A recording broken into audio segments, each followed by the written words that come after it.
Assalamualaikum warahmatullahi wabarakatuh. Perkenalkan, nama saya Muzahir, Stamuk F5515103 dari Teknik Informatika ya. Di sini saya akan menjelaskan tentang mata kuliah Sistem Informasi dari bab 1 sampai pertemuan bab 7. Langsung aja ya, kita ke materinya. Ya, di sini saya akan membahas bab 1 dengan bab 2. Kenapa? Karena saya pikir konsepnya itu materinya itu agak-agak sama gitu. Ya, kalau bab 1 dia membahas konsep dasar informasi, sedangkan bab 2 dia membahas konsep dasar sistem. Jadi yang kita tahu itu sistem informasi adalah sebuah sistem yang menyediakan informasi untuk manajemen dalam mengambil keputusan. Sedangkan informasi itu adalah segala kegiatan yang berkaitan dengan pemodelan informasi, penggunaan informasi seefektif mungkin, dan juga pembuangan terhadap informasi yang tidak berguna lagi pada waktu yang tepat. Sedangkan sistem adalah sekumpulan elemen-elemen yang saling terkait atau terpadu yang dimaksudkan untuk mencapai suatu tujuan. Jadi di bab 1 dan bab 2 ini kayak membahas konsep dasar dari mata kuliah SI ini. Ya, kita akan kembali ke bab 3. Di bab 3 kita akan membahas tentang gambaran umum SI. Apa itu SI? Apa itu sistem informasi menurut para ahli-ahli? Ya, di sini sistem informasi adalah suatu sistem di dalam suatu organisasi yang mempertemukan kebutuhan pengelolaan transaksi harian yang mendukung fungsi operasional organisasi yang bersifat manajerial dengan kegiatan strategi dari suatu organisasi untuk dapat menyediakan kepada pihak luar tertentu dengan laporan-laporan yang diperlukan. Sistem informasi dibagi dua, yaitu sistem informasi manual dan sistem informasi berbasis komputer, yang dimana sistem informasi memiliki sistem reservasi pesawat terbang, itu contoh sistem informasi. Yang kedua, sistem untuk menangani penjualan kredit kendaraan bermotor. Yang ketiga, sistem biometrik.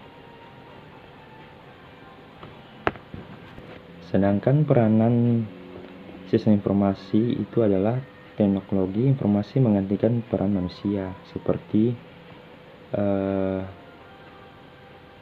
kayak suatu aplikasi gitu. Jadi sudah tidak perlu lagi kayak manusia yang langsung kayak data-data gitu.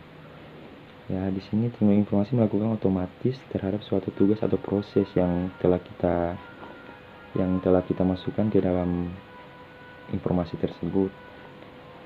Teknologi memperkuat peran manusia, yakni dengan menyajikan informasi terhadap suatu tugas atau proses. Teknologi informasi berperan dalam restrukturisasi terhadap peran manusia. Dalam hal ini, teknologi berperan dalam melakukan perubahan terhadap sekumpulan tugas atau proses.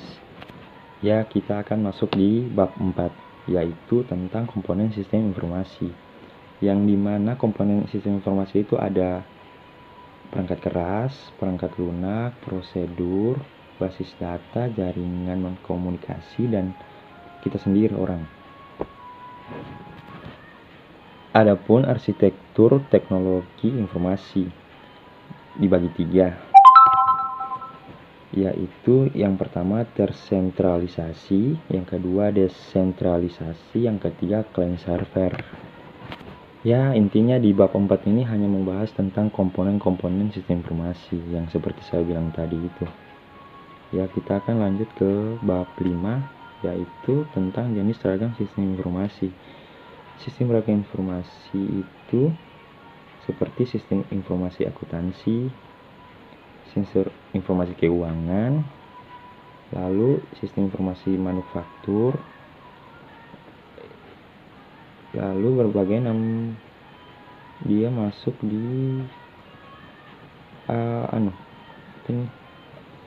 Sistem informasi akuntansi, yaitu kumpulan sumber daya yang dirancang untuk mentransformasikan data keuangan menjadi informasi. Sedangkan sistem informasi keuangan, dia sistem informasi yang menyediakan informasi pada fungsi keuangan. Sedangkan yang manufaktur, dia sistem yang digunakan untuk mendukung fungsi produksi yang mencakup seluruh kegiatan yang terkait dengan perencanaan dan pengenalan proses untuk memproduksi barang atau jasa. Ada juga sistem informasi pemasaran dan sistem informasi SDM. Kalau pemasaran, sistem informasi yang menyediakan informasi yang dipakai oleh fungsi pemasaran, seperti kayak untuk promosi barang, promosi tentang tokonya atau apalah. Sedangkan yang SDM, dia sistem informasi sumber daya manusia biasa yang disebut HRIS, yaitu sistem yang menyediakan informasi yang dipakai oleh fungsi personalia, misalnya berisi informasi gaji, pengkasan pajak, yang kayak gaji per bulan gitu, pajaknya kita juga, ya begitulah. Ya, kita lanjut ke bab 6 lagi, yaitu pengembangan sistem informasi. Ya, kalau pengembangan sistem informasi itu dia dilakukan dengan menggunakan metodologi, suatu proses standar yang diikuti oleh organisasi untuk melaksanakan seluruh langkah yang diperlukan untuk menganalisasi, merancang, mengimplementasi, dan memelihara sistem informasi. Sedangkan metodologi klasik yang digunakan dikenal dengan istilah SDLC atau System Development Life Cycle. Ya, kalau yang saya mengerti kayaknya di bab 6 ini dia membahas tentang kayak pengembangan sistem informasinya kita yang kita buat, kayak apa masalahnya, apa manfaatnya, biayanya berapa, ya seperti itu. Kayak kelayakan aplikasi yang kita buat itu bagaimana, apakah cocok untuk konsumen atau tidak. Ya banyak juga perancangannya, kayak perancangan fisik. Lalu ada juga pengujiannya, kayak sistemnya itu kayak diuji dulu baru digunakan untuk konsumen. Ya, kita akan masuk di bab 7, yaitu tentang e-commerce. Pengertian e-commerce adalah proses pembelian, penjualan produk, jasa, dan informasi yang dilakukan secara elektronik dengan melibatkan transfer dana elektronik. Ya, bisa dicontoh kayak kita malas beli di luar atau mager, jadi kita harus menggunakan aplikasi kayak seperti Shopee, Bukalapak, Tokopedia, agar kita tidak keluar rumah lagi, tinggal pencet handphone dari rumah, ya barangnya sudah terkirim. Sedangkan aspek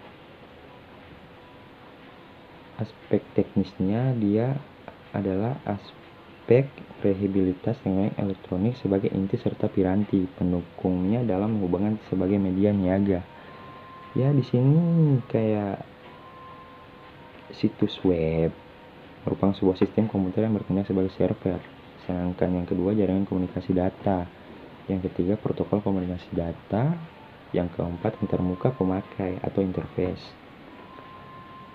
Kalau di aspek non-teknisnya, dia menggunakan aspek hukum, kayak hukum yang mengatur proses bisnisnya itu, untuk kayak aplikasinya dilindungi atau tidak.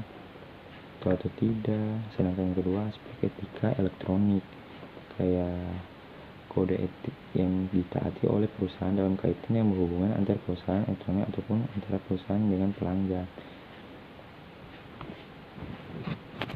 Ada juga konsep-konsep dalam e-commerce. Yang pertama itu konsep business to business atau B2B, yaitu transaksi secara elektronik antara entitas atau objek bisnis yang satu ke objek bisnis yang lainnya. Sedangkan yang kedua, konsep business to customer atau B2C, yaitu mempunyai karakteristik terbuka untuk umum di mana informasi disebarkan ke umum. Ada juga konsep consumer to consumer atau C2C, merupakan sistem transaksi dan komunikasi antar perorangan.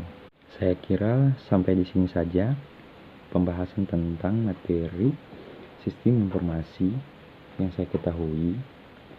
Lebih dan kurangnya saya mohon maaf apabila kata-kata saya kurang bisa dipahami, karena saya sedikit gugup untuk membahas tentang materi ini. Sampai bertemu lagi. Assalamualaikum warahmatullahi wabarakatuh.